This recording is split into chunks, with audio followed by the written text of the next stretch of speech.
This is of Malice and Mirth.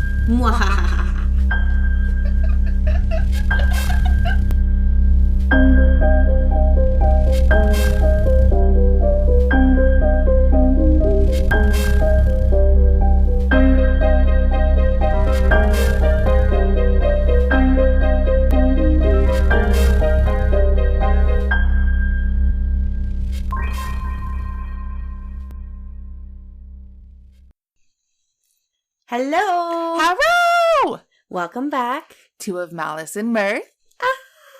And this is episode 12. And guess what today is? You'll never guess. So you just tell them. It's our 16th Friendiversary! Yeah, Mena texted it to me today. We are officially 16 years of friendship. Yay! I love you so much. Love you! So yeah, that's what we're celebrating today. Yeah, we're just gonna deep dive into this stuff. Gonna tell some spooky stories. And of course it happened on recording day. Right? I know.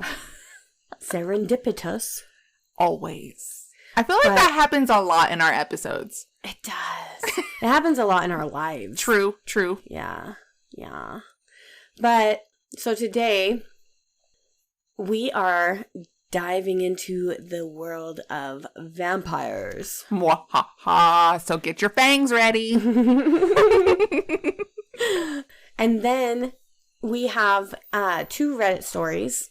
So the first one is by a new author that we haven't read one before. But then the second one, do y'all remember the dinosaur story? Do ya? Because we do.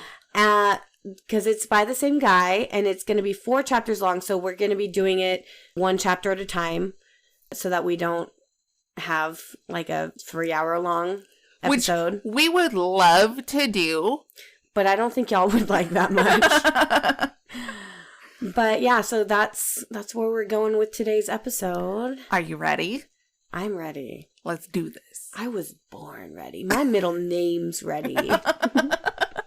Okay. You should go. All right.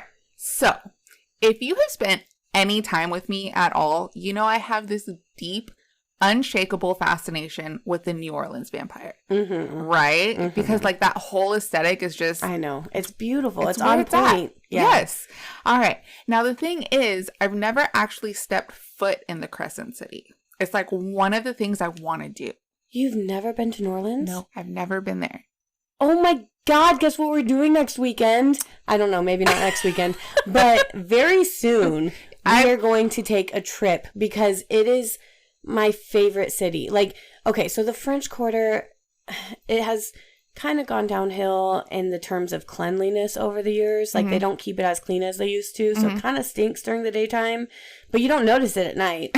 But no, it's beautiful. The parks, the Spanish moss, the fucking bio, everything about it is if there was one other place besides the Pacific Northwest in this country that I would live, it's NOLA. Really? It is perfect. Oh my God, I can't believe you've never been there. I've never been. I'm literally taking you. Okay. Sorry, you may continue now. Okay. You hit a real soft spot for me there. I did. Because the next thing I was going to say is everything I know about it, the wrought iron, the scent of jasmine, the flickering gas lamps, it's all rooted in the books I've read, the shows I've watched, the movies I've watched. Of course. And you have to include the spinoffs because the originals is where it's at. Yeah. Right? So I've binged them. And they've just shaped my imagination of what I picture the French Quarter vampire, right? Yeah. So I've spent so many hours just thinking of the specific Victorian elegance, wondering what it would feel like to actually stand under the lace balconies and feel the humidity of the city, and it just holding its breath with the spookiness. Yes. It is so spooky, man. So I'm obsessed with the duality, the beauty that acts as a velvet glove that hides the very sharp dagger. Oh, okay. Okay. So I was captivated by the socialites of the royal street without truly understanding the bloodline they came from. So in researching for this episode, I realized that they're like to truly prepare myself for the day that I actually go visit, you know, the alleys of the French Quarter, and to see the moon hit those like tangled wrought iron balconies. I have never seen anything like that. Oh my God. And I know you live like, what? We're not that far. I know. And I know you have like this deep like love for moss where I don't, but I just want to see it once, you know? Oh, when the sun, okay, so during golden hour, when the sun is going through the trees and hits that Spanish moss, it's like nothing else. Like, that was one of my favorite parts of living in Florida, was the Spanish moss. Like, I would sit, we had a big tree in our backyard that had a bunch of Spanish moss on it. Yeah. So I would sit out on my back deck and just stare at it when the sun was going down. Like, just feeling the vibe. Yeah, it was beautiful. Okay. That's what I'm getting at, though. It's like those specific things that create that sense of old world, I guess you would say. Like, not something that you would find in a city, you know? But to understand the vampire image that I have in my head, I had to look back at the hidden foundation of it all. Cities before New Orleans even existed, back in the cold, iron-heavy soil of the 18th century Eastern Europe. Eastern what? Europe. I heard Yorp, and I was like... It's Europe. Europe. Yeah. Okay. So what I found was a revelation. Like, it wasn't poetic in the slightest. It was like this physical, terrifying panic. Oh, okay. Okay. So let's really get into the history. Before the vampire was an iconic style, it was a documented public health crisis. Between 1725 and 1735, Eastern Europe was gripped by the Great Vampire Panic. Okay. So there wasn't like campfire stories about it. These were military grade investigations recorded by the Austrian Empire. Oh, damn. Okay. Yeah. So it's like our version of the witch trials, kinda. So the case that really bridged the gap for me was Peter, and I'm going to struggle saying this. I'm going to spell it first. Okay. It's Plogojowitz.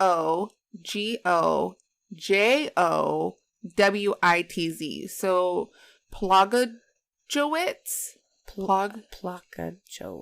Plogojowitz. Maybe. Going with that. I would need to see it, but I think that's what it sounded like in my head. Okay, so we're just going to call him Peter. Okay. Cool? All right. So in 1725, in a small Serbian village, Peter died and was buried. Okay. Normal, right? But the horror didn't start with the neighbors. It started at home. Just a few days after the funeral, Peter's own son claimed that his father had appeared in the house demanding food. Oh. The son refused, and shortly after that encounter was found dead. Oh. Yeah. So think about the psychological toll that would take on the village itself. Like, your neighbor passed away, comes and asks his son for food after he's passed away. Like, that would be some, like, trippy stuff, right? So the son dies first, and then within the next 8 days, 9 more people fall ill. They didn't die instantly. They lingered in this feverish, like, wasting state. And as they were fading, they each gave terrifying deathbed testimonials. Okay, they told their families and their priest that Peter had appeared in their rooms at night, leaning over them and essentially strangling them and stealing the breath from their lungs. Oh.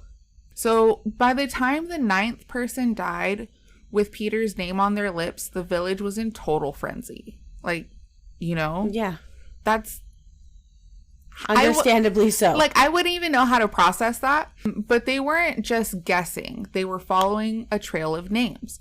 They marched to the graveyard and forced the local imperial provisor, a government official, to watch them dig Peter up. Okay. All right.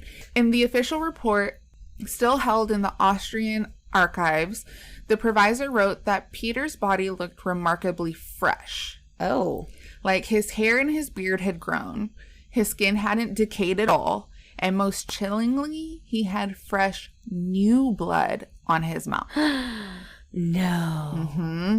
Okay. So to a government bureaucrat, it was like an unnatural sight, like totally not supposed to happen, right? Yeah. A total defiance of the law of decay, because when a body starts decaying, it's noticeable, you know, and to have been buried for that long and not only... And have your beard grow? Yeah, like not only to stay the same, you know, but having your, like you said, your hair grow. Yeah. That's not normal. Not for a dead guy, at least. So to the villagers, it was a signature. They staked him right there, okay?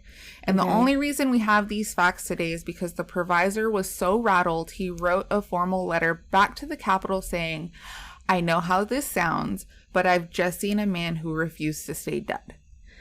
So the part where it like threw me for a loop when I was doing the research was like it would jump from they dig him up and then they stake him. I'm like, how did they know to do that? That's what I was just thinking in my head. Yeah, right. It was how did they know to stake him? So like that's what I was thinking. I was like, okay, I have to ask this. Like if you were standing in the graveyard and you opened a casket to like find your neighbor who had been should have been decaying but instead looks fresh with blood on his lips, what would your first instinct be? Chop off his head. You went for like the extreme. Well, I mean, okay, what's your logic behind that? Hold on. First off, that would not be my first option. My mind went to what's my first option if I'm trying to kill a zombie. But you have to think like, of the time frame though. Yeah, like no, that's what I mean. Like back then, if I knew nothing that I know about monsters or anything, and I came across that and like pretend like he woke up or something, my first thought is to protect myself, chop off his head. Okay, valid. Valid. So like for these villagers, it wasn't just like a jump to a violent decision. It was the grim obligation is what it was. Once they saw that unnatural state, they didn't just panic. They went to work. And in researching this, I really wanted to understand what that all had to do with it. So I realized that they weren't being cruel. It wasn't like a mob mentality type thing. They were following the localized logic, if that makes sense. Yeah. So to them, the fresh body was a symptom of disease that was still active. Okay. So they believed that Peter wasn't truly gone. He was anchored in like a middle state. And as long as the vessel remained intact, then he had a doorway back into our world to continue suffocating the living. Okay. All right. So they used a stake made out of hawthorn. In their culture, hawthorn was seen as sacred. Okay, yeah. So it's a binding wood, tough and holy enough to hold back the dark. But the choice of the heart wasn't just about killing a monster. It was about pinning him to the earth. Okay. All right. They believed that by driving the stake through the chest and into the soil beneath the casket, they were quite literally anchoring the corpse so that the spirit couldn't lift it back up. So the physical fix for a supernatural problem. Yeah. Right? That makes sense. So, according to the provisor's report, when the stake went in, a massive amount of fresh scarlet blood flowed from Peter's mouth and ears. So for us, with the benefit of hindsight, we know that that's the result of internal pressure and decomposition, like escaping, right? Like the gases escaping. But for the people standing there in 1725, like, mind blown, you know? Yeah. So that was the visual proof that they needed, that the stolen life was leaving the body and that they were finally closing the door and reclaiming the breath of the village. Does that make sense? Yeah, okay. So it was a desperate attempt to reset the natural order. Okay. Crazy, huh? Yeah. All right. So there's another version of this story that I want to talk about too. And it didn't even involve the Walking Dead coming through your doors. In Germany and parts of Northern Europe, they dealt with something that was called the Notcher. It's German. I don't speak German, but I tried. So, or they're called the Shroud Eater. Shroud Eater. Okay. And here's where the history gets kind of like visceral. And I was kind of like, oh, this gives me the heebie-jeebies. Oh, just wait. Mine's pretty gory. Oh, sorry. Okay. So imagine sitting in a quiet village graveyard at night, which spookiness, I kind of understand, but at the same time, like, probably shouldn't do that. Oh, I used to sit in, like, me and my friend in high school, we would go to the graveyard, like, all the time at night, just to kind of walk around. And you kind of just reminded me of Elena Gilbert, but okay. Well, I mean, no. No, thank you. But. And that's a reference to Vampire Diaries for anybody that needs to know. So, okay. So imagine that, right? And you start to hear a sound coming from under the soil. A wet, rhythmic, grinding sound like someone is chewing. Okay. No. The villagers believe that certain people, often the first to die in a pandemic, didn't just lie still. They believe that these corpses were sitting up in their coffins and eating. Not eating people, at least not yet, but eating their own burial shrouds and even their own flesh. No. Yeah. And the enlightening part of this myth is the logic behind it. They believed that as long as the shroud eater was munching away in the dark, they were drawing the life force out of their living relatives. Oh. Okay. So almost like a spiritual vampire. Almost like what's that thing from Harry Potter? Like a Dementor? Dementor. There we go. Kinda, yeah. Yeah. I'm so proud of you for making a movie reference. I know. One that people will actually get, yeah. It was like a long-distant parasitic link. As the shroud disappeared, the family members above ground would waste away and die.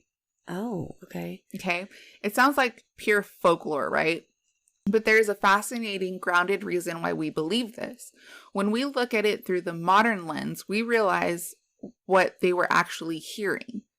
During composition, gases build up in the body and escape through the mouth and the throat.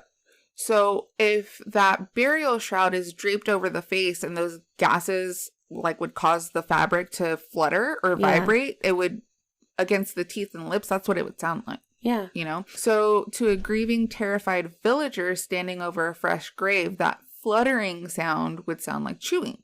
And when they would eventually reach their breaking point and dig up the body, they would find that the shroud was torn or pushed up into their mouths because of the gases, like pushing or...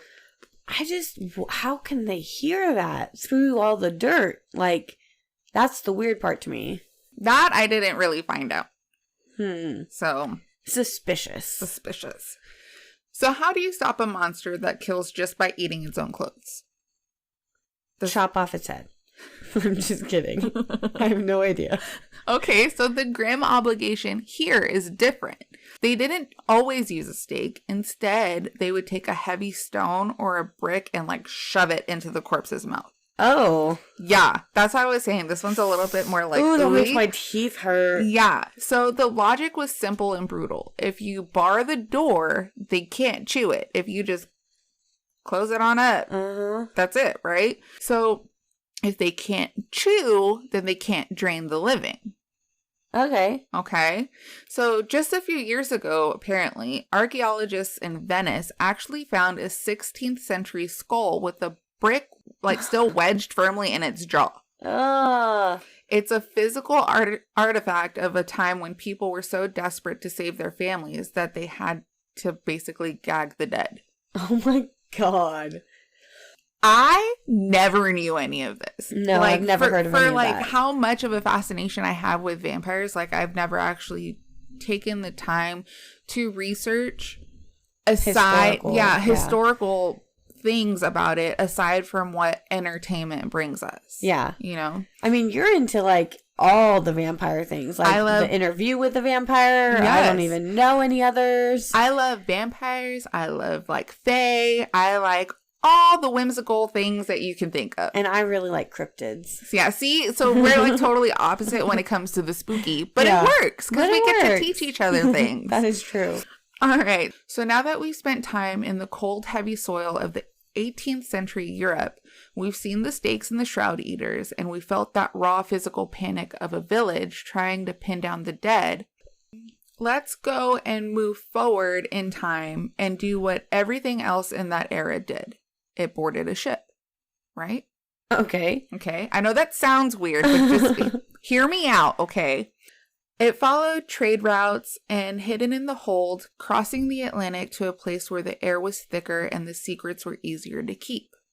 And that brings us to 1728. At this point, New Orleans is a struggling, swampy outpost. Okay. Right? To help settle the city, the French crown realized that if the colony was going to survive, it needed stability. It needed families, right? Okay. So they began sending over young women of virtuous character to marry colonists. Okay? Okay. So they were known as the filles de la Casquette. Okay. Okay? Or also known as the Casket Girls. Have you ever heard of them?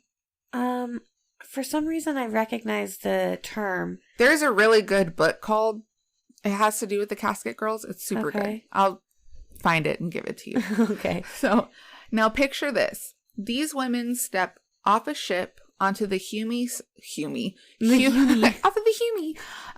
humid, salt-heavy docks of the levee. They're strikingly pale and exhausted from the voyage. And each of them are clutching a small rectangular wooden a small rectangular wooden trunk called a cassette. Okay. All right. But to the locals watching them arrive, the word sounded hauntingly like casket. Okay. Okay. So I guess too, you also have to think about like accents. Like you're coming from a completely different country, like coming over, and then think of the accents you have in like Louisiana, like that's gonna clash. So I could see how that mishearing. Yeah. Is that the word? The misheard? Yeah. Or I don't know. I don't remember. You know where I'm going with that. Okay. So this is where the mystery starts, and it only grows from there. So I really wanted to dive into the significance of these women, because they aren't just a ghost story. They are quite literally the mothers of New Orleans. Okay. Most of the old aristocratic families in the city can trace their lineage back to these specific girls. Aww. Okay. But the strange irony here is, while they were brought over to breathe life into a dying colony, the legends they brought with them suggested something far more skeletal. Oh. Yeah. So it's that intersection of life and death where the lore of the cassette really takes root. You see, because the girls were they looked sickly and like their translucent appearance after months at sea, the rumors started before they even left the docks. Yeah. People whispered about those trunks and that they were the exact shape and size of a child's coffin. And that the rumors were that they didn't even contain like dowries or linens or anything. So when they looked at these girls and they saw these boxes, they didn't see a new beginning. They saw like a funeral procession. Oh, okay. Okay. So the girls are settled into Old Ursuline Convent, and their trunks were hauled up to the third floor attic. Okay, now try to picture this attic in the 1700s. It's, in my mind, when you think of things like places like this, they're like these cavernous, like big attics, you know? Okay. Kind of like, okay, you watched the originals, right? Yeah, a long time ago, but yeah. Okay, do you remember when Davina was up in the attic of that church? Like that. Okay. Okay, so picture it like that, and they just put these caskets up there. Oh. So the legend says that they were put up there and weeks went by. The nuns started noticing that things didn't make sense. They would hear sounds of those heavy wooden lids creaking open in the middle of the night. Oh. Yeah, and even though the attic, and they locked the attic. So nobody was allowed up there. Yeah. So even though it was locked, they were hearing these noises. Huh. So they began finding that the girls themselves were in like states of exhaustion, even looking paler than the day that they arrived. Like with faint, unexplainable marks on their necks. Oh, okay. Okay. So the enlightening part of this evolution is what happened when the nuns finally decided to inspect the dowries in those little boxes, right? When they unlocked the attic and threw open the lids of the cassettes, they didn't find the fine French linens or lace veils they expected. every single trunk was pristine and empty. Huh. Okay, so the story traveled through the French quarters was that the girls didn't bring clothes, they brought shadows. Okay. Okay. They believed that the girls were merely carriers for the entities that couldn't cross the salt water on their own.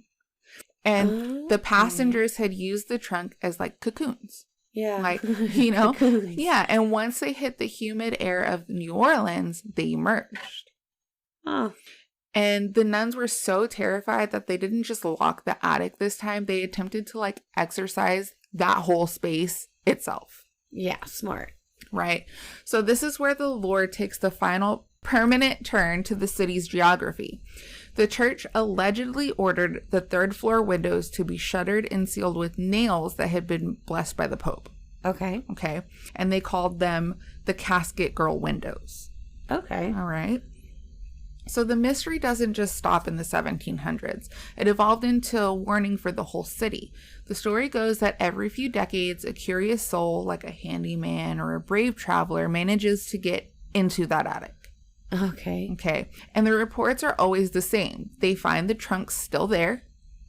So this house is like owned by someone, or is it like a museum now? See, that I'm not sure of. It's just different articles like reference I'm like, how do this. they know which house it is, which attic? Well, it was a convent. It wasn't like yeah, that's true. Okay, so it is okay. I was picturing a house. I don't know where my brain went.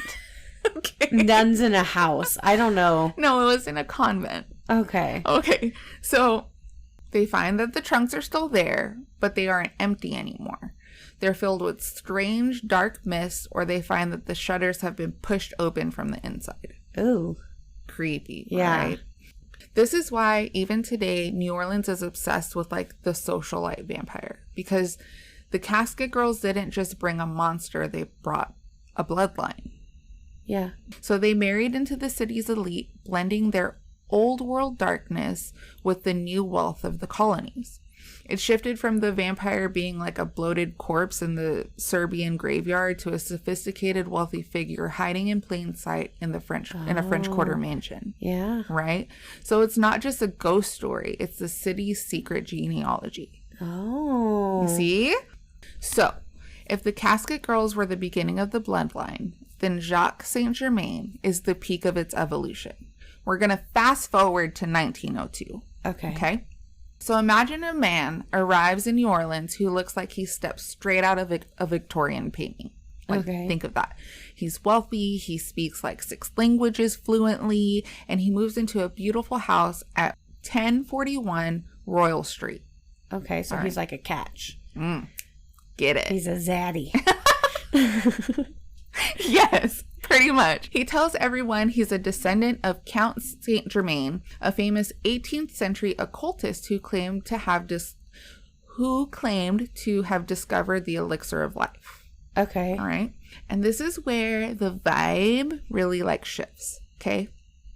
Because Jacques wasn't a monster hiding in a graveyard. He was the life of the party. Okay. Okay. He hosted these lavish candlelit dinners for like New Orleans elite. The food was world class. The music was hauntingly beautiful. And the guest list was exclusive. Okay. Okay. But there was one detail that started to make the rounds. Like, you know, like the shh. Don't, you didn't hear this from me. But like, he never ate anything. Oh. Okay. So he would sit at the head of the table, charming his guests and telling these stories of like the French Revolution and ancient history as if he was actually there. Okay. But then his plate would remain untouched. Okay. So he only ever drank from a crystal chalice filled with a deep, dark red wine. Or at least that's what he told everybody, right? Yeah. So the enlightening part of this story isn't just the mystery, it's the way it ended. Okay. So one night, a young woman Jacques had invited to the house was found screaming on his second-story balcony. She hadn't just fallen. She jumped off of it like, deuces, I'm out, right? Oh, okay. So when the neighbors found her, she was hysterical, clutching her neck, claiming that Jacques had bitten her during a private conversation in the parlor. Yeah. And by the time the police arrived to investigate the socialite of Royal Street, Jacques was gone. Oh. Okay. He had vanished into the humid night, leaving all of his expensive furniture and the fine art behind. Oh. Like, tell me, what person would do that? Right. Because think about the times. I mean, even today, you wouldn't just like leave. Like, it's the equivalent of today. You have a house full of like cars and, you know, gaming consoles, expensive stuff. And like one incident happens and you just like book it, I'm out. Yeah. So that's not the only thing. So they also like went into the house to like explore, and what they found in the kitchen is what anchors the shadow side of this specific story. So they didn't find food in his pantry.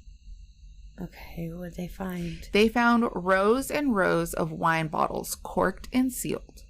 Oh, okay. And when the authorities opened it, they didn't find like a Cabernet or a Merlot. No. They found human blood mixed in with small amounts of like brandy to keep it from coagulating. Oh. Yeah. Weird. Yeah. So like it's things like this that when I think back to like the shows and movies that I've watched, and it's like, and you see them drinking like out of a crystal cup and like, I don't know. They say it's wine, but then it's like, this. Is it? Is it? Is it this? Okay. So to this day, at 1041 Royal Street is considered one of the most haunted and most active locations in the quarter. Ooh. People still claim to see a man in a dated, elegant suit standing on that very balcony, looking down at the tourists with a glass of wine in his hand. Oh. So he didn't just bring the European legend to New Orleans. He moved it into a mansion and invited us all over for dinner. Oh. Okay.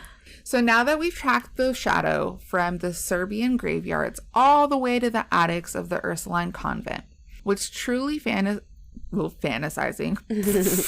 What's truly fascinating is how New Orleans didn't just store these legends. It became the world capital for them, at least to me. Yeah, no, you know? To everybody. So the city itself is built like a Gothic stage. When you walk through the French Quarter at night with the gas lamps. That's hard to say. With the gas lamps flickering and the fog rolling in from the Mississippi, you realize why every major vampire story eventually finds its way here. The narrow alleys and the hidden courtyards aren't just beautiful. They're the perfect places to hide the passenger who doesn't want to be found. Oh. And I have to wonder, do you think the city's history is what drew like writers like Anne Rice, or did her stories just give like a name to the atmosphere that was already in the air? No, I think it definitely attracts a certain type of person, right. and writers who want to write that kind of stuff. I think they're naturally drawn there because it's the perfect atmosphere for it already. Right. And you have all of this history that like feeds into your imagination. Yeah, and so many haunted places to go check out, and Which, by the way, I really want to do like a witches episode from like that that area, because I feel like that's gonna be awesome. Yeah. Okay, so you already done covered it, because my next thing was like, when you look at Interview with the Vampire or the originals, they aren't just like, the city's not just the backdrop, like they lean into that history, you know? So in these stories, the vampire is no longer a bloated, shroud-eating corpse. Thanks to the influence of this city, the monster has been enlightened. It's become a sophisticated, wealthy figure, the ultimate socialite who lives in a Royal Street mansion and holds the city's secrets for centuries. New Orleans has a way of making the impossible feel local. You know, whether it's the Casket Girl windows at the convent or the balcony where Jacques St. Germain allegedly stood, the city treats these legends like it's its own family history. Yeah. It reminds us that while the great vampire panic of Europe ended hundreds of years ago, in the French Quarter, the sun hasn't quite set on what that mystery is yet. So I know we've pulled one specific thread today. The history of the returning dead is a massive ancient tapestry, one that stretches back to civilizations we haven't even touched on yet. Yeah. and corners of the globe that have their own versions of this hunger. We've really just scratched the surface and how this shadow moves, right? Yeah. But here's the thing. The hunger didn't just stay in the French Quarter. It adapted. It moved to high rises of New York, the fog of London, and the quiet tree-lined suburbs of the Midwest. It's a shadow that knows how to change its clothes to match the century and the skyline. So the next time you're walking down a quiet street and you see a flicker of light behind the window that should be dark, or you catch the eye of someone standing perfectly still on a balcony in your neighborhood, don't just see a stranger. Ask yourself if you're looking at a ghost of the past or a passenger who simply found a world that was too beautiful to ever leave. Because history tells us how these stories arrived, but it doesn't tell us when they left. And the hunger, that has stayed exactly the same. Oh. All right. That was very interesting. Thanks. I really like that. Thank you. Huh. So, what'd you think? Okay. So where to even begin? I had something else I wanted to say, and now I can't think of it. Was it? Oh, I don't know. But I do know for sure that you and I, coming up soon, we're going to take a weekend. Okay. Like a Saturday. We'll leave Saturday morning. We'll come back Sunday night. But we're going to sleep over there, and we are going to go to, like, all the spooky places. All the spooky places? Like, I'm going to plan a whole thing for us. Okay, but... No children or adult or husbands allowed. Okay, but wait. This has to, like, be later because my honey and I's 10-year anniversary is coming up. Oh. So that's where I want to, like... You want to go do that? Yeah. Okay. See? Okay, well, that's fine. You can do that first. Okay. And then after that, okay, we're doing a mommy trip. Okay. All right. Okay, well, mine is a bit different than yours. Okay. It's kind of gory. I'm sorry, people. I'm not, but you know, should we have put like a big ol' like disclaimer at the beginning of the episode? I don't know. It's not that bad. Okay. But I mean, you'll see. Okay, anyways. Okay, so today we are going deep, and I mean anatomically deep, into one of the most visceral, terrifying, and biologically impossible monsters in global folklore. Okay. We're talking about the Penanggalan. Okay. So if you grew up in Southeast Asia, this name alone is enough to make you check your windows twice. But if you're new to this legend, buckle up. This isn't your sparkling tuxedo-wearing European vampire. So totally different from mine. Yeah. Okay. This is the creature born of black magic, vinegar, and a hunger that defies the laws of nature.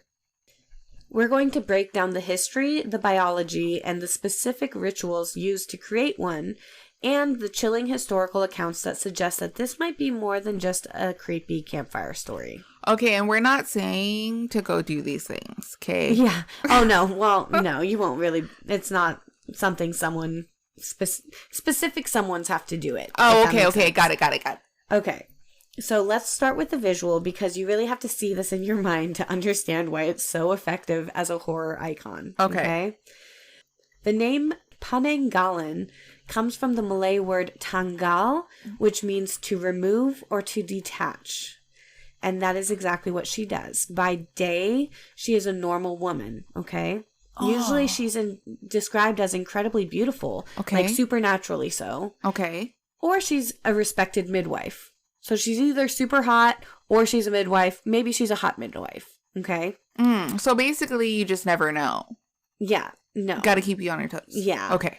Because at night, she performs a ritual that allows her head to literally rip away from her neck. Oh!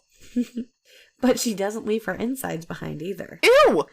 As the head rises, it drags the entire digestive system out through the throat. Imagine the sound of that.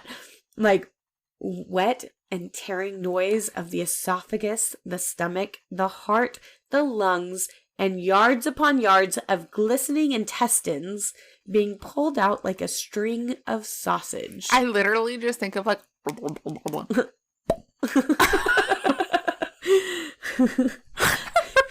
Ugh, I can't. Mm-mm. And in the dark, these organs don't just dangle, they glow. Oh. Witnesses describe them as twinkling like fireflies or shimmering with a ghostly bioluminescent light. Okay. This light is often mistaken from a distance as a will-o'-the-wisp or a fireball, which, known in Malaysia, they're the Penanggalan. Okay. Okay. But here's the most disturbing detail. She has control over these organs. Wait, like out of her body? Out of her body. She's just a head with the organs trailing behind her. Kind of like a jellyfish, if you might. I have a question. But a really gory one. Does her head like float? Yes. Okay. The head floats through the air with the not tentacles, but organ tentacles. So basically, yeah, like you said, a jellyfish like in the ocean, and they're just like yeah. Okay, but it's like dripping blood and shit, and glistening in the light, like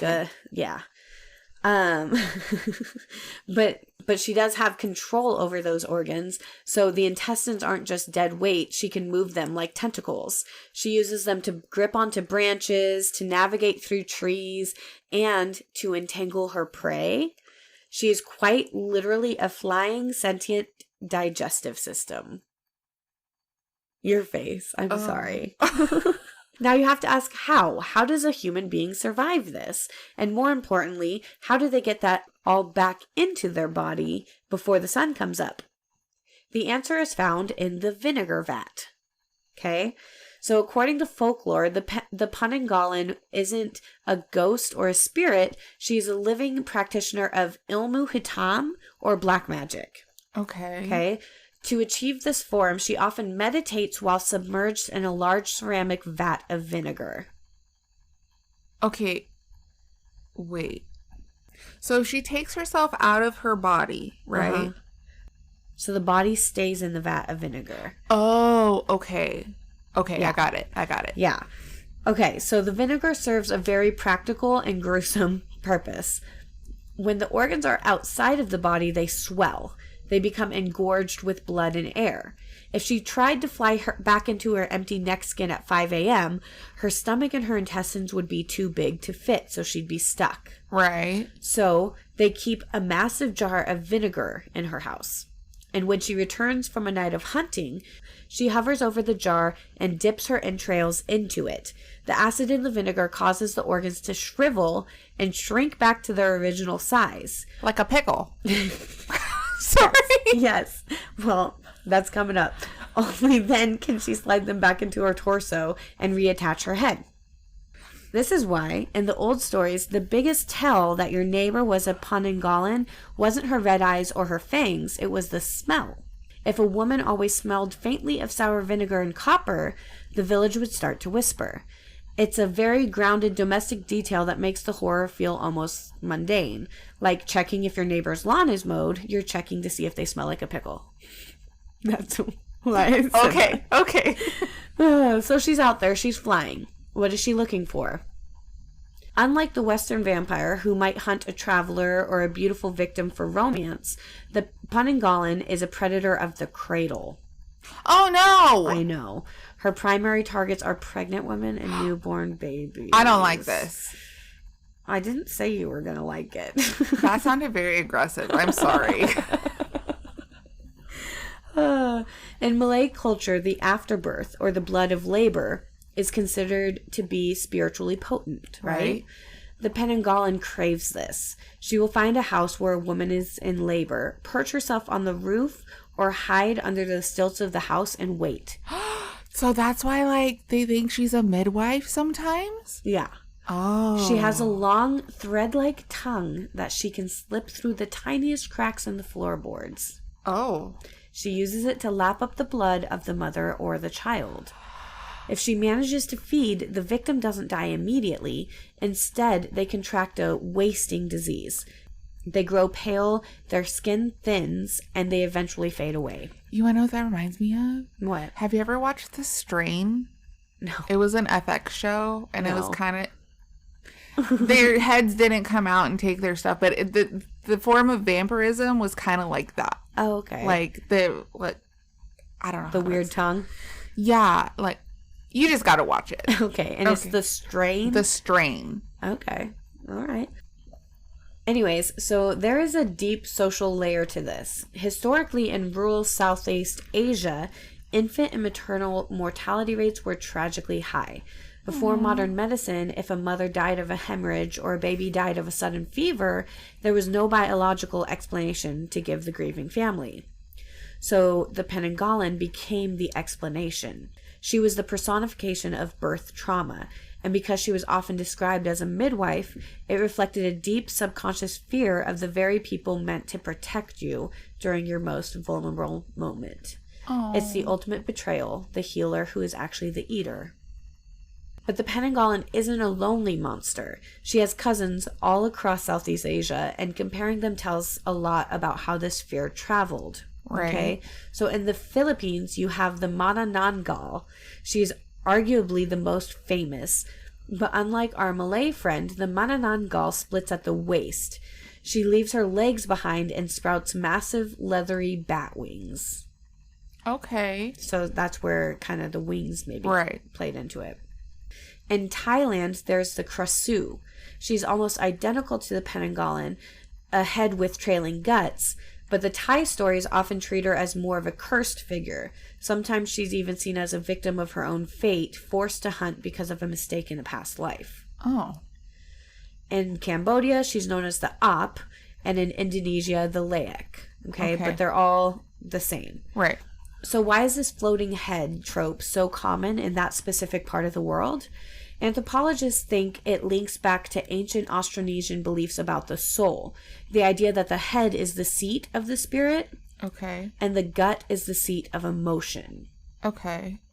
To see them separated is the ultimate visual representation of a soul that has gone wrong. A person who has literally lost their head to their own hunger and greed. Okay, I can see that. Yeah. So, let's say you're listening to this and you realize your floorboards are creaking. How do you survive an encounter with a Penanggalan? Dude, I always have a jar of pickles with me. Just say it. Here, you like vinegar? Here's a pickle. No, you hear the floorboards? Man, my house would smell like pickles. Because I'd be like, nope, and like splash some pickle juice. The pickle isn't like a vinegar. deterrent. The vinegar in the pickle juice would help her, you would think.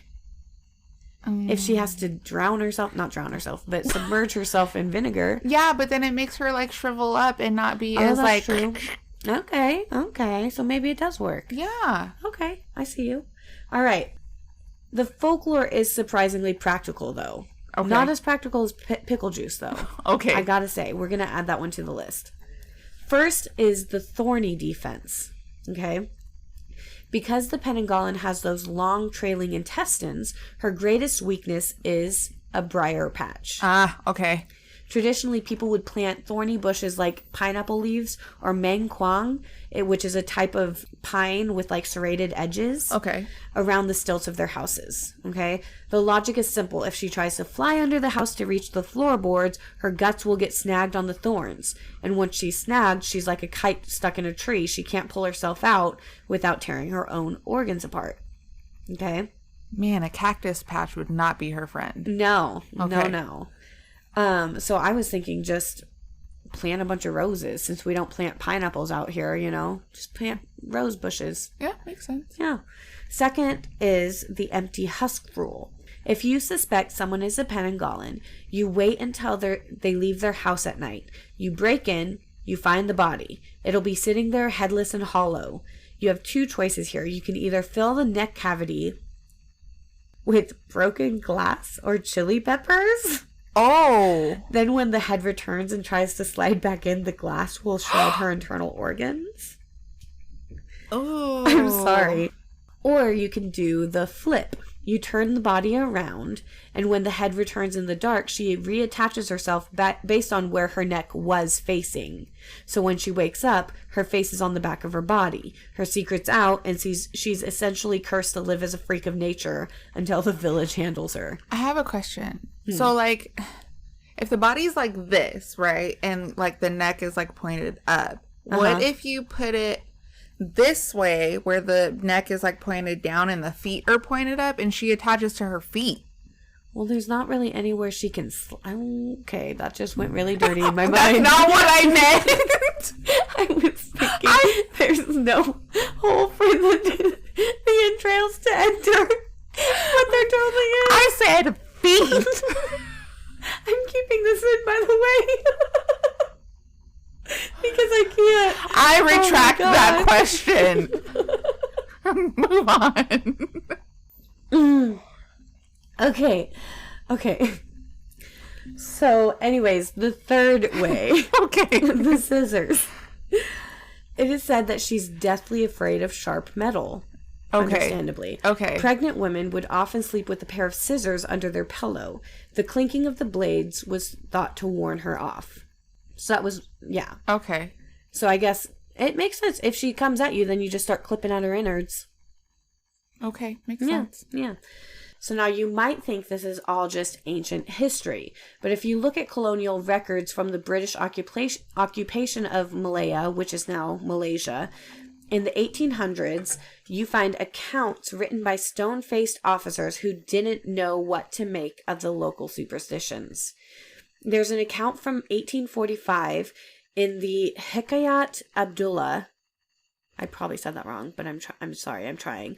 Where the author describes the Penanggalan as a real, tangible threat that the community dealt with through executions. Oh. There are later reports from the 1920s of mysterious lights hovering over birth clinics in rural areas. Oh. And even today, in the era of smartphones and TikTok, the Penanggalan hasn't left. She's just moved into the cinema. Movies like the 1981 Mystics in Bali or the recent Creepshow series have kept her image alive. But why? I think it's because she represents the one thing we can't escape, our own biology. We are all just a collection of organs in a brain held together by skin. The Penanggalan shows us what happens when that skin is removed, when the inside becomes the outside. It's a messy, drippy reminder that beneath our civilized faces, there is something raw, hungry, and very, very fragile inside of us. Oh. Yes. So tonight, when you're heading to bed, maybe take a look at your windows. Make sure they're locked. And if you have any pineapple plants in the garden, maybe move them a little bit closer to the house. Maybe plant some rose bushes just to be safe. Because you never know who's flying tonight. Man, I'm sleeping with a pickle jar on my bed. And sharp scissors under your pillow? Yes. All right. But yeah, that's the Penanggalan. I've never heard of that, though. I hadn't either.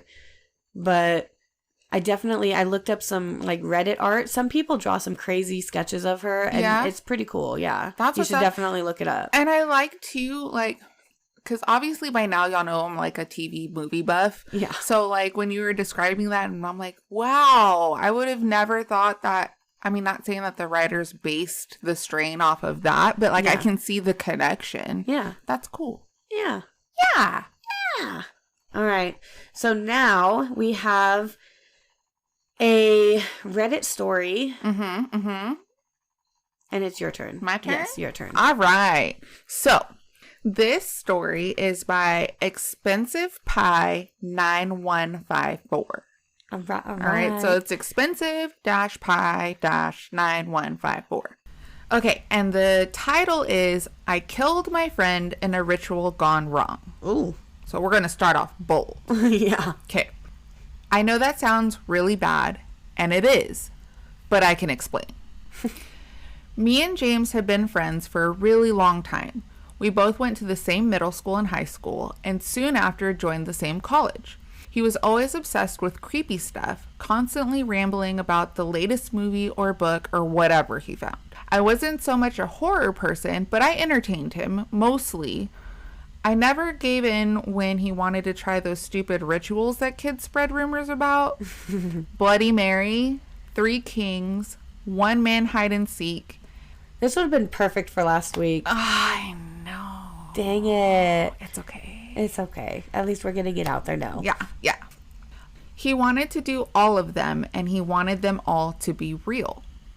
I finally gave in yesterday. The 2 of us live with 3 other guys in a modest rented house. The other 3 had left earlier that day for a trip for some competition, leaving me and James alone. He had just recently been broken up with. I had been trying to do things to help lighten his mood and distract him.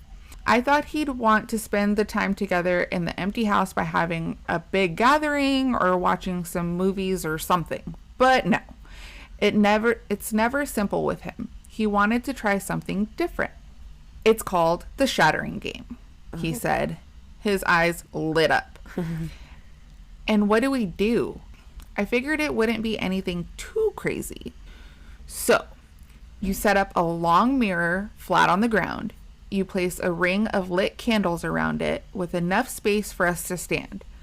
Of course, all the lights have to be turned off. Then each of us will stand at opposite ends of the mirror, close enough to look straight down and see our reflections. Okay. His excitement was palpable. So something's supposed to appear? This is where it gets interesting. One person drops a rock onto the center of the mirror, causing it to shatter. Whichever person's reflection is shattered becomes possessed by a spirit. What if both sides shatter? Okay, go ahead. A smile spread across his face. I swallowed. Possessed? Why would you want to be possessed? Or me, for that matter. Valid. Man, it's just a fun game. Come on, let's try it. He stood up, ready to make preparations. Fine, I'll do it just this once. Just to appease him, he was in pain. Okay, I'll start grabbing stuff. We can't start until midnight, he said eagerly. With that, he left the house to pick up candles from the store. He told me that he'd be willing to use his own bedroom mirror. I just needed to get the rock. I found the stone in the front yard. It was smooth and cool in my hands, its density giving it a sense of reality that I had neglected to consider. I imagined dropping it onto the glass, the spiderweb cracks cascading over my face. I shuddered and walked back inside to wait for James. The way I saw it, James was way too eager to smash his own mirror. But that's how he always was with these things, and to think nothing was even going to happen. He had set up all the candles in a wide circle surrounding his mirror in the living room well before midnight. When the time came, he carefully lit each one and ordered me to shut off the lights. Click! The room alongside the rest of the house was drenched in a pervasive blackness that took over my senses. All I could see was the flickering orange glow from the candles reflected onto the mirror and James's wicked smile. Ready, he whispered to me through grimacing lips. Just do it, I said. James lifted the stone above the center of the mirror at shoulder height. He dropped it suddenly, my heart skipping a beat as the impact resounded with an ear-piercing shatter. The chaotic fractures in the mirror shot outwards from the stone's crater in the middle of the glass. The spiny fingers crawled briefly towards both of our faces before stopping short. Silence. Both of our faces were perfectly visible in the reflection. Shirk! Just so y'all know, that wasn't like a random noise. It says SHRRK exclamation point. The crack suddenly exploded outwards over James's reflection, refracting nothing but the candlelight at odd angles and intersections. His face was no longer visible. Oh no. The temperature of the room cooled and my head slowly tilted up to meet his gaze. The orange flicker in his eyes cast a sinister reflection that sent needles down my back. James, you aren't possessed, right? I half laughed at myself, tilting nervously on my foot. Are you? James' words came out in a snake-like whisper. I took a tiny step back. Nah, man. He slowly stepped around the side of the mirror and approached me. I began to tense. His arms coiled back. Boo! He shouted, his arms flailing upward at me. I stumbled back in shock, my feet knocking over a few candles. Don't do that! Jesus, man! It's like if I was to do that with you. Yes. That'd be something I would do to you. I said, the scent of the smoke from the blown out candles filling my nostrils. I sat on the couch. You're such a... pussy. Dude. Sorry, guys. She can't say the word. It's just a joke. James plopped down next to me. We sat in the dim light and waited for something to happen for a few minutes. When nothing happened, we turned on the TV and played a game for an hour. After a while, James suddenly dropped his controller. Ah, fuck! He reached up for his face. What's wrong? I turned towards him. A profuse crimson streamed out from between his fingers, clenched into a fist over his nose. Let me get some napkins. I raced to the kitchen and back to help. By the time I got back, the blood had already covered his hands and trickled down his mouth and onto his shirt and lap. Damn. I handed him the napkins and he struggled to contain the bleeding. I followed as he ran into the bathroom to direct the bleeding into the sink. This never happens to me, man, he said, struggling to speak through the gushing blood and strangled nose. The white sink quickly filled and turned a dark red as the stuffed napkins and toilet paper failed to hold back the torrent. Damn. I left the room. After about 15 minutes, James came back. God, I need to sit down. I feel lightheaded. He slouched onto the couch, holding a rag to his face. Finally, I need a piss. I got up and started walking to the bathroom. Sorry about the mess in there, he said with an embarrassed tinge. I entered the bathroom. Mess was an understatement. Blood was everywhere. All over the sink and counter, a dried pool had formed on the ground. The whole space reeked of metal. The water in the toilet was tinted a sickly red. When I looked closer, I could make out an object in the bottom of the toilet bowl. Something dark, its silhouette obscured by the clouded blood clumps. I know it's gross, but it's what I did. My curiosity got the better of me. I reached into the warm water and my fingers wrapped around the hard, thin object. I pulled it out. That hurt. It was a small wooden cross necklace stained red with blood, like the kind nuns wear. I dropped it onto the floor, my head dizzy. What the hell was this? Did this come from his nose? That makes no sense. I turned and looked into the mirror. A dark shadow suddenly danced across my face. I staggered backwards. My stomach turned over itself. I had to get out. I stumbled out of the bathroom, a trail of blood sticking to the floor with each step. James, are you okay? What the hell was in that toilet? I called out to him.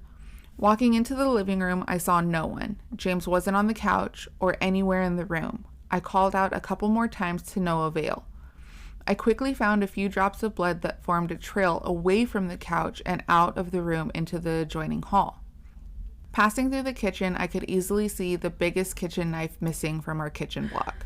No. I swallowed hard and continued into the stairwell. I timidly followed the drops. Each step up the stairs made my feet shakier. My breath hitched in my throat as I reached the top step. Something about this was off. It was far too cold in here. I walked into the hallway and saw the red drops and at a closed door into one of the bedrooms.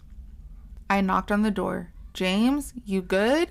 My voice stumbled out as I stutter. My voice stumbled out. No response. My nervous hand reached the handle. I tried not to worry. It was all a misunderstanding. I opened the door. A flash of something pale ducking back behind the bed frame. I only saw it for a split second, but it was enough to make me question my sanity. James, quit messing with me, please. I don't know if the words even came out of my mouth audibly. I took a deliberate, nervous step towards the side of the bed. I peeked just barely, just enough to reveal what was hiding. A paper white, ghastly imitation of James sprouted from the shadow behind the bed. Blood continued to trickle from his nose. No, his mouth, too. And his glassy, dark eyes widened as they set their targets on me. The James thing gasped and jumped out at me, its thin limbs slashing at me with something before I could react. A hot pain radiated from my shoulder as I reeled back, watching the creature sprint past me and out the door. Clutching my bleeding shoulder, I raced to the doorway, catching a glimpse of the back of its head disappearing down the stairs. I followed. At the bottom of the stairs, a fresh trail of blood followed the same path that the old one had. I retraced my steps back through the kitchen and hallway, stopping in the doorway to the living room. The James thing's sickly skin was cast under the flickering candle glow just barely, crouching in the corner by the TV set. Its eyes were locked onto me. Just calm down. It was just a game. Your mind must be playing tricks on you. Against my better judgment, I slowly treaded towards it. It shuddered as my shoes crunched over the loose mirror shards. I had nearly crossed half the room's distance. The creature jolted out at me, the kitchen knife glinting orange light into my eyes as it closed the rest of the distance within a fraction of a second. We both collapsed onto the ground next to the mirror, shards digging into my back. I gasped and grabbed its frail wrist as the knife plunged towards my chest, stopping only an inch away. In my panic, I reached towards the mirror, feeling the familiar weight of the stone. I hurled it into the monster's temple, hearing a devastating crack. It rolled off of me and onto the ring, snuffing out several candles. I pinned it to the ground. I brought the stone down again with another heavy strike, leaving a visible dent in its skull. Ooh. Each subsequent strike snuffed out more candles and made the room colder. I felt the body go limp as I struck one final time. The stone, lodged into its forehead, was the last image I witnessed before the last candle went out. I'm sorry. True crime in me is like, okay, buddy, that's overkill now. Like, you had a self-defense, like... But he's freaking out. Yeah, but he had a self-defense, deep defense, you know, but not with hitting him that many times. Yeah, but if, like, a demonic thing is coming at you, that's the last thing you're thinking of. That's true. That's true. Okay. That's all I could think of, though. I fell to my side, panting heavily. After a few moments in utter darkness, my slick hands found the ground and I pushed myself upright. I felt for the light switch. Click. Light flooded into my vision, leaving me blind for a short while. Once my eyes adjusted, I truly witnessed the catastrophic scene before me. Oh, no. I passed over to James's body. Quite different from the ghoul I saw moments ago. He was completely normal. His skin was a darker shade and his limbs had real thickness. His head was devastated, completely and utterly caved in. I could only make out a mush of skull fragments, teeth, blood, flesh, and brain matter. The stone was lodged in the center of it all. My head was spinning so viciously that I collapsed to the floor before him. I turned away, unable to meet the terrible sight, my eyes set upon the mirror. My reflection was obscured into confusing shards. I looked down the length of the mirror, finding it completely shattered along both sides. I've since sat in my room and contemplated what to do. I think I just killed my friend in some frenzied haze. The cops are going to take me away, I just know it. I'm leaving this message here so you can scrutinize it, determine my guilt. Please, I swear it wasn't on purpose. It wasn't. Oh my God. Hot damn. That was intense. Yeah. Wow. Expensive pie. You are a writer. Yes. That was amazing. Oh my God. So many feelings. The descriptors were really good, too. Yeah, I was right there the whole fucking time. Yeah, and during the whole, like, frenzy of it all. Yeah. I'm sweaty. And not just because we're in Texas. Oh, man. Okay. Well, thank you so much for letting us read that. We hope you liked the way we read it. Yes, yes. All right. So this last one is from Jacob the narrator, who's the one that did the dinosaur stories. What? Yeah. So this one is another one, and he said nothing to do with dinosaurs, but it is a horror story. Yes. So it is called They're Still Out There. Ooh. Okay. Chapter 1, When It All Started. I don't even know where to start. It all just happened so fast that even now I want to believe this is some twisted nightmare I'll soon wake up from.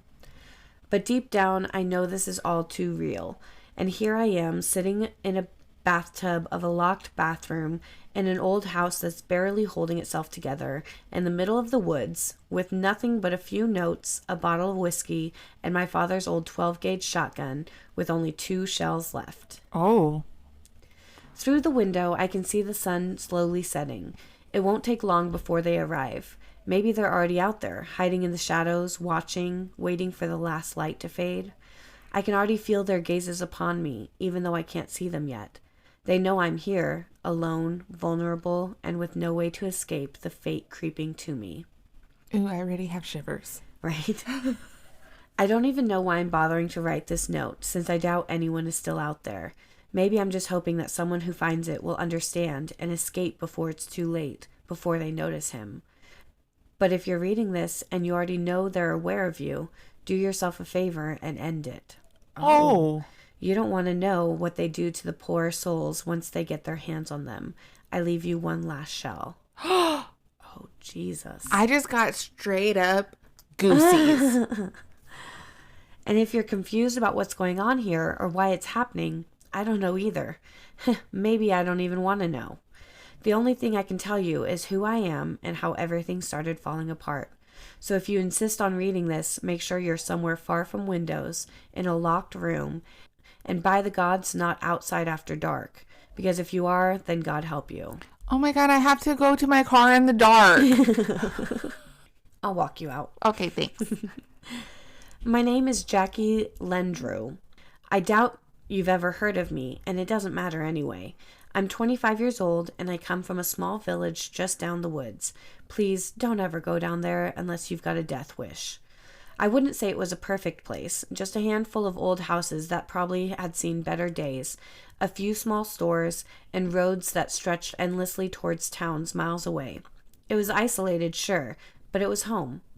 Not many people lived there, but they were a good bunch, a kind and close community.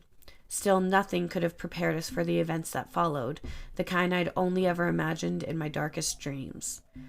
I lived in a rather small old house that I bought for a modest sum. I wanted a fresh start, somewhere far from the noisy atmosphere of city life. My father wasn't against it. He grew up in a small village himself. I never knew my mother. My father said she died during childbirth. Now that I think about it, I wonder if this nightmare is only happening here or if it's spreading to other places too. At first, everything was fine. Nothing strange was happening. It was a peaceful place with nearly zero crime, and when something serious did happen, it was usually just someone getting a little too drunk. Then she went missing, a girl named Amanda. I think she was around 6 years old. Oh. She was the kind of kid who played in the same spot every day, always clutching a plush bear. I never saw her play with other children. Makes you wonder why, poor thing. Then one day, her parents entered her room and found she was just gone. No signs of a struggle, no mess. Everything looked exactly the same, except for the wide open window leading out into the woods. The parents panicked and called the police, but it took a while before they arrived. When they finally came, the parents explained what had happened, and the officers immediately began searching the area alongside some of the locals. I was one of those who joined the search. Meanwhile, other officers questioned people around the village, asking if they had seen anything suspicious or knew anything that might help find Amanda. As expected, none of them had any clue how this could have happened. All except one, an old man named Freddie, who lived directly across from Amanda's house. Freddie, you could say, is the kind of man the village considers its elder. He's around 81 now, and let's just say his mind isn't quite what it used to be. But I don't mean he's dumb, just different, especially since his wife passed away 5 years ago. He still talks about watching sunsets with her in the garden, like it happened just yesterday. He told the police that, just like every day, he'd been sitting in his rocking chair by the window, watching the outside world. That was his routine. And that's when he saw it. A figure standing in the garden of Amanda's house. Even though his eyes aren't what they used to be 30 years ago, he swore he saw someone standing there, head tilted upward, staring toward the window of Amanda's room. He couldn't recall any details of the silhouette. It was simply too dark. But he swore on his life that someone had been standing there. Then he heard a ring at the door. It was strange, he said. He wasn't expecting visitors, especially at that hour. He called out, "I'm coming," and glanced outside one last time, but the figure was gone, completely, like it had never been there at all. He grabbed his stave and slowly stood up, heading toward the door. But just as he was about to open it, he paused, his hand hovering only a few centimeters from the handle. He didn't know what was wrong, yet it was as if his mind and body were protesting, warning him not to move. A wave of unease washed over him, though he couldn't explain why. Still, he steadied himself and carefully opened the door to see nobody. He stepped out into the cold night air and looked in all directions, even behind the door, but once again there was nothing. No signs that anyone had been there. He glanced back towards Amanda's garden, hoping, or fearing, that the figure might still be there, but nothing. "I'm too old for this," he muttered to himself before heading back inside. That's what he told the police. From what I heard, they weren't entirely convinced, but the part about the silhouette staring up at the window put them slightly on edge. As for me, I couldn't quite decide what to make of Freddy's story. Sure, he's an old man, but a part of me couldn't help believing him, even though it sounded absurd. You might wonder what exactly felt so absurd. If there was really a silhouette, and it somehow had something to do with Amanda's disappearance, escaping through the window, then here's the problem. That window in her room is nearly 4 meters off the ground. There's no way someone could reach it without equipment, and yet it was wide open. If I had known what was really happening, I would have grabbed my things and fled without even bothering to pack everything. But how could I have known? Hours passed, and the police found no new clues or tracks of Amanda. Most villagers had returned to their homes, while some stayed behind, still searching or trying to calm Amanda's parents, telling them everything would be okay. If only that were true. Oh. After a failed attempt to find her, the officers had no choice but to retreat, explaining that they might discover something in the woods later, but with night approaching, it would be too dangerous to continue. They did, however, promise to send 2 officers to patrol the village through the night. They suggested everyone keep their doors locked and phones nearby just in case. They didn't have to say that twice. I'm sure everyone had already done so. I returned home and made sure that every door and window was securely closed. There were only 2 doors to my house, the front entrance and the one that led to my back garden. I also grabbed my father's old shotgun and made sure it was loaded just in case. I'd never used it on anyone, but he had taught me how to shoot. Back then, I had no idea that this weapon would be what helped me survive, at least until now. I acted like everything was normal, took a hot shower, made some dinner, turned on the TV, and settled into the living room with my father's shotgun resting beside me. I wasn't really paying attention to the program playing, I just needed something to fill the silence. After a while, I found myself walking toward the window that looked out into the back garden. I can't explain why. I wasn't expecting to see anything, but it felt like something inside me was pulling me there. And now I wonder, if I had paid attention to what was on the TV, maybe there would have been some warning. Maybe something that would have told me things weren't quite right. It's 20:35, and I was home alone. After what felt like hours of staring into the garden, I walked to the kitchen and poured myself a glass of water. Glass in hand, I returned to the window, but I stopped. I wanted to keep walking to look outside again, but my body wouldn't listen. A wave of unease overtook me. Something didn't feel right. It felt as though what lay beyond that window wasn't just my garden anymore. For a moment, I just stood there, unsure of what was happening. I asked myself if something might be behind that window. That's when I noticed my hands trembling, my skin crawling. I felt genuinely afraid, and I didn't know why. Maybe it would have been less terrifying if I knew what I was going to see out there, but not knowing, that was the worst. I was so deep in thought, paralyzed by unease, that I didn't even hear the car park beside my house. Then came the knock. It jolted me so hard I nearly dropped my glass. At first, I just stared at the door, unmoving. A second knock followed. It snapped me out of it. I set the glass down on the nearby table and stepped toward the door. That's when Freddy's story came rushing back. The fear, the feeling of being watched, the knock on the door. For a moment, my whole body tensed. Then a voice from the other side broke through the silence. "Hello, this is the police. We're just making sure everything is okay. Could you open the door?" I looked through the peephole. Sure enough, a man about 40 stood in front of the door, his colleague standing beside the patrol car. I took a deep breath and opened the door. The police officer looked up and gave a slight nod. "Greetings. We're driving around the village to make sure everything's okay. Are you holding up, sir? Everything fine?" Yeah, everything's going fine. Haven't seen anything around here," I replied. "Police officer, are you home alone?" "Yeah, why?" "Just routine," he said, voice calm. "We're keeping track of who's in each house. Easier to coordinate if anything happens." That makes sense, but yeah, I'm home alone, I replied, more uncertain than truthful. The officer tilted his head slightly, then nodded, bowing his hat just a bit. He told me good night and to stay safe. I nodded and closed the door. Then I leaned against it, closed my eyes, and took a deep breath. A moment later, I looked through the peephole again, and what I saw shocked me. There was nobody outside. No car, no officers. I hadn't even heard the vehicle leave. Where are they? Were they ever really there at all? And then it came. Another knock. But not from the front door. Not from the back. It sounded like someone or something was knocking on the window.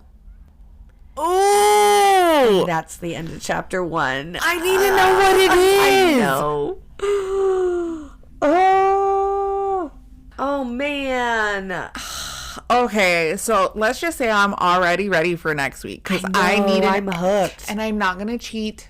I'm not going to read it first. Don't do it. I won't. Don't. Thank you so much because I know. That is gripping. Like, I got chilly willies. I know. Thank you for sending this to us. Yes. We will gladly read anything you send us. Yes. That was great. Yes. I can't wait. I'm excited. I'm a poet. Okay.